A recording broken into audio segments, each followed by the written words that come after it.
Mesdames et messieurs, ce n'est pas un exercice, non, on ne rêve pas, ce sont bien les chapitres 3 et 4 de Deltarune que nous avons enfin devant nos yeux. Après ce qui a semblé comme 2 millénaires d'attente, on découvre enfin la suite des aventures de Chris et Suzy. Nouvelle mécanique, personnages incroyables et grosses révélations, aujourd'hui on essaye de faire le tour de tout ça et un premier bilan de la suite tant attendue du jeu de Toby Fox.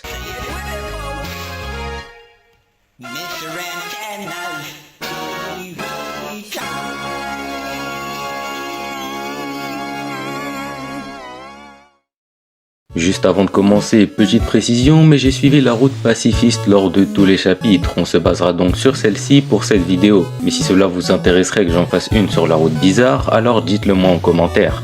Mais bref, le jeu reprend directement sur Suzy et Chris dans l'autre monde après que cette dernière ait créé une fontaine dans son salon à la fin du dernier chapitre. Rejoint peu après par un Ralsei complètement dépressif, nos protagonistes vont vite faire la rencontre de la nouvelle addition de ce chapitre, Tena. Personnage bien haut en couleur, ce dernier est la version du monde sombre de la télé de la famille Dreamer, nous faisant comprendre que cette fois-ci, c'est bien la télévision et ses programmes qui ont été changés en ce monde fantaisiste.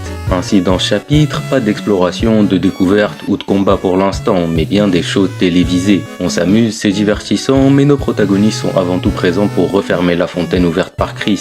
Décidant alors de ne pas continuer les jeux de Monsieur Antenna, ce dernier va tout faire pour garder Suzy et ses amis à ses côtés et surtout les éloigner de Toriel, elle aussi emportée dans ce monde. À la suite alors d'un inévitable combat, nos protagonistes retrouvent littéralement la GOAT de ce jeu pour la voir se faire enlever par la menace nous planant dessus depuis le début.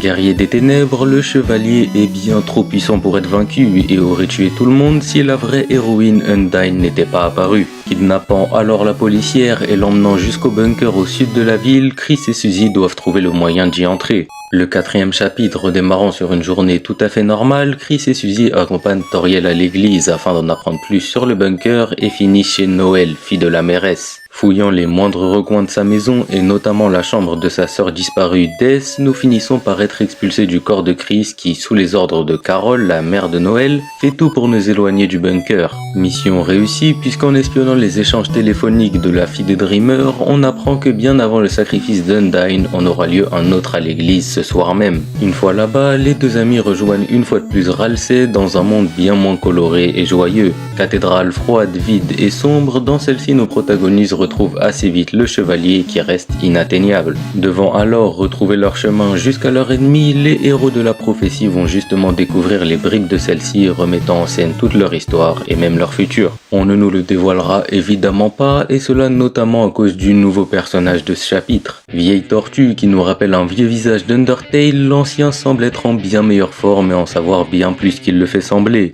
Mais peu importe, après l'avoir aidé lui et quelques autres monstres, on retrouve enfin le chevalier qui crée devant nos yeux le boss final du chapitre, un titan.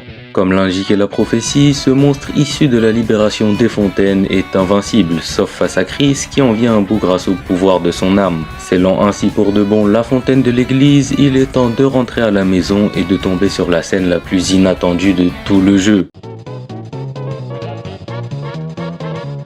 Non, sérieusement, j'en reviens toujours pas, c'est pas possible. Mais bref, assez de résumé, passons désormais à la review de ce chapitre, et le premier point le plus marquant je trouve, c'est le gameplay. Toby Fox et désormais ses équipes trouvent toujours le moyen d'innover, mais dans ces deux chapitres et notamment le 3e, ce sont des expériences complètement différentes. Prenant d'abord le rôle de candidat au jeu de Tena, on joue un RPG dans un RPG. Nos personnages, en plus des quiz, jouent littéralement à Deltarune dans Deltarune. Et là où ça peut sembler à rien de très spécial, garder l'essence du jeu mais la transformer de cette façon permet de surprendre les fans et de ne lasser personne de la formule, surtout ceux qui enchaînent tous les chapitres d'un coup. En ajoutant à tout ça de tout nouveaux mini-jeux et en quelques heures vous passez de Rockstar à Pistolero à serveur. En un seul chapitre, on joue à Guitar Hero, des jeux flash, des jeux d'arcade. C'est vraiment une compilation de plein d'idées différentes qui fait de ce chapitre à mes yeux le plus fun de tous et de loin. Et ça c'est sans compter le combat de boss contre Tena qui regroupe tous ces éléments et nous ferait presque croire qu'on joue à WarioWare. De plus, on retrouve tout de même notre Deltarune normale à la fin du chapitre, donc c'est franchement super complet. Quant au 4e chapitre, pour lui, on retourne sur la formule classique, en ajoutant tout de même une toute nouvelle mécanique de grimpette, rafraîchissant le gameplay. Mais le point fort ici, c'est surtout les affrontements. Quasiment chaque monstre que vous rencontrerez présentera des façons différentes d'agir avec eux. Toucher certaines attaques, le retour de la barre d'attaque d'Undertale, tout est diversifié et c'est encore plus le cas avec les boss. Que ce soit Jackenstein et son Pac-Man sous crack où vous devrez échapper à la citrouille la plus oppressante de l'histoire.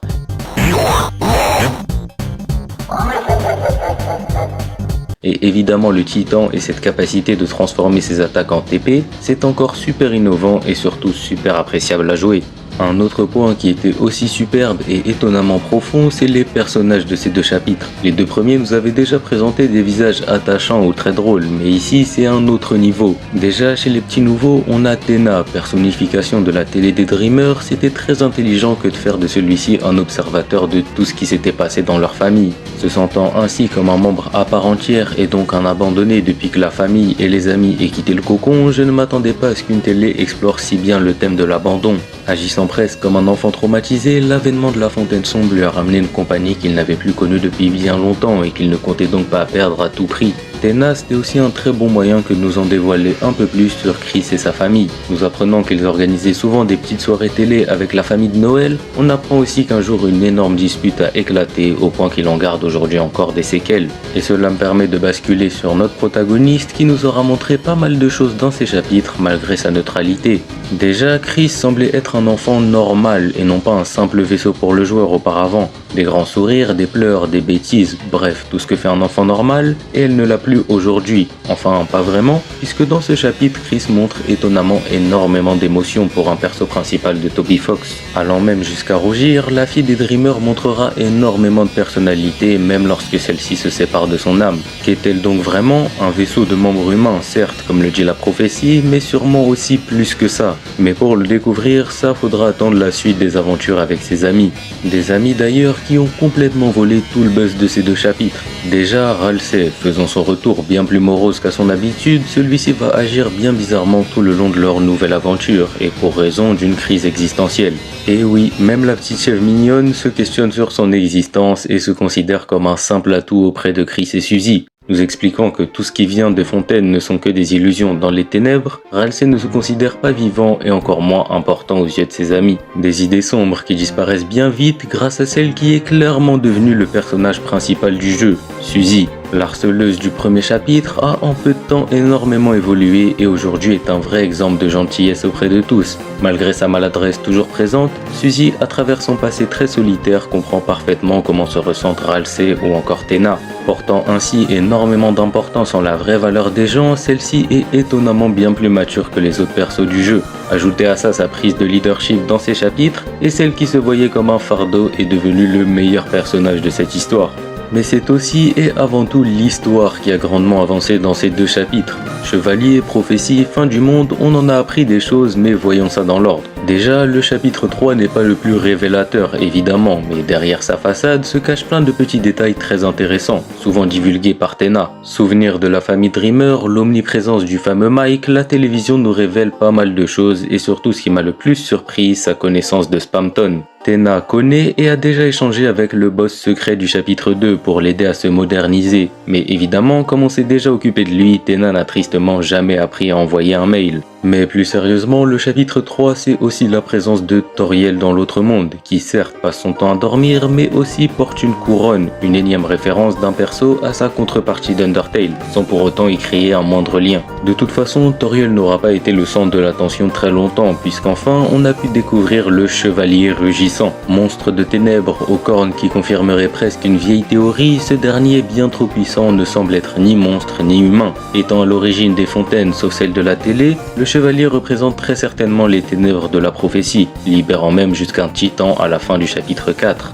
Son identité, rien d'officialisé, mais on se rapproche de plus en plus de Death, la sœur de Noël. Disposant des codes d'accès au bunker et pas la moindre personne n'ayant d'infos sur sa disparition, ce chapitre nous apprend aussi que sa mère, Carol, est littéralement le diable. Ayant connaissance de tout ce qui se passe, elle est celle qui donne des ordres à Chris lorsque celle-ci se sépare de son âme, laissant présager son implication dans la fin de cette histoire. Un autre perso qui lui aussi semble en connaître énormément, c'est notre bon vieil ami Gerson. Notre première introduction à la Deltarune il y a bien longtemps, sa version de ce monde est malheureusement décédée avant le début de notre aventure, mais la fontaine de l'église l'a fait revivre dans l'autre monde. Faisant semblant d'être sénile devant nos protagonistes, il est toujours présent au bon endroit au bon moment pour sauver Suzy et les autres ou nous empêcher de découvrir la prophétie. Ancien prêtre de la ville, il est indispensable à la défaite du titan l'ayant absolument éteint. De son vivant, était-il alors au courant de tout ce qui se passe? Sûrement. Et qui sait, peut-être que son départ ne s'est pas fait si naturellement. Enfin, comme on vient d'en parler, dans ce chapitre, on fait face à un titan. Monstre aux allures angéliques mais fait de ténèbres, l'invincibilité qu'on leur dit s'avère bien inutile face au pouvoir de l'âme de Chris. Apparaissant lorsque les fontaines se déchaînent, la prophétie les dit comme messager de la fin du monde. Cependant, cette prophétie nous révèle aussi qu'il existe un moyen de le stopper. Mais évidemment, on n'allait pas nous le révéler.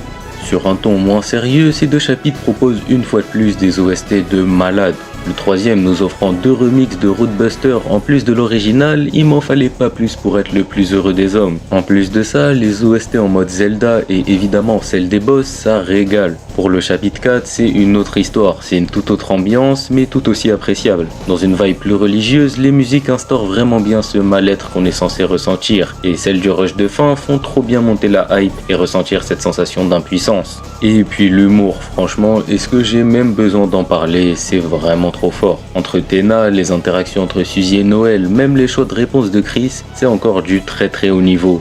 Et enfin, passons à ce qui intéresse le plus tout le monde, les secrets. Le chapitre 3 ne semble pas en avoir tant que ça, et quand on y joue, c'est assez facile à louper. Mais c'est bien le contraire, et premièrement, de la manière la plus inattendue, lorsque vous visitez la pièce secrète de Tena et que vous avez le Dealmaker dans votre inventaire, c'est Spamton qui va aller à sa rencontre et le faire bugger de zinzin jusqu'à ça.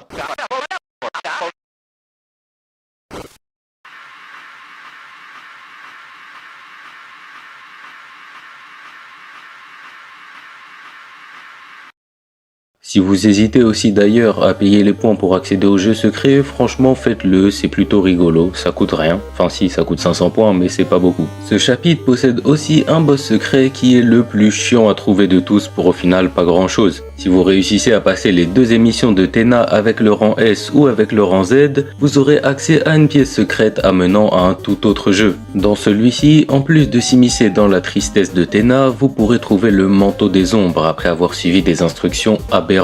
Ce manteau ne changera rien à votre vie sur le coup, mais lorsque vous arriverez à la fin du chapitre, il vous permettra de recommencer en boucle le combat contre le chevalier. Si vous voulez vraiment le tenter, bon courage à vous, mais sachez-le, c'est incroyablement dur. À la fin de celui-ci, vous obtiendrez évidemment un 3e cristal et surtout une cinématique voyant le chevalier adouber Chris. Le chapitre 4, quant à lui, est bien plus clair sur son boss secret. Vous annonçant l'existence d'une hache magique, en grimpant vous trouverez un orgue doré. Rendez-vous dans la bibliothèque et repartez vers le début du chapitre jusqu'à trouver de quoi escalader, vous offrant la partition et donc l'accès à cette hache et le duel qui s'ensuit. Faisant face à Gerson dans un duel digne d'un vrai héros, celui-ci notice le futur de l'œuvre et mentor Suzy jusqu'à sa victoire. Il y aurait aussi apparemment un endroit, une course contre Toby Fox lui-même. Je vous avoue ne pas l'avoir trouvé, donc si vous avez la moindre info dessus, n'hésitez pas à me le dire en commentaire. Enfin, après avoir clos les fontaines, vous aurez la possibilité de vous poser avec Suzy au bord de la rivière. Un moment où celle-ci dira entendre une belle mélodie de l'autre côté de celle-ci, créant ainsi un beau petit parallèle avec Sans qui, lorsqu'il pleut là où il est, s'amuse bien plus qu'on ne l'a jamais vu. Le chapitre se clôt alors sur un message nous félicitant d'être arrivés au milieu de cette aventure, nous promettant encore 4 grands chapitres pour conclure cette œuvre. Et aussi, si vous reprenez votre sauvegarde après, vous pourrez vous rendre dans le château qui a totalement été barricadé pour vous forcer à jouer avec Mike, au pluriel. Parce qu'il y a plusieurs Mike du coup, mais aussi en même temps il n'y en a pas vraiment. Et puis ça c'est MatPat, la vérité j'en suis sûr.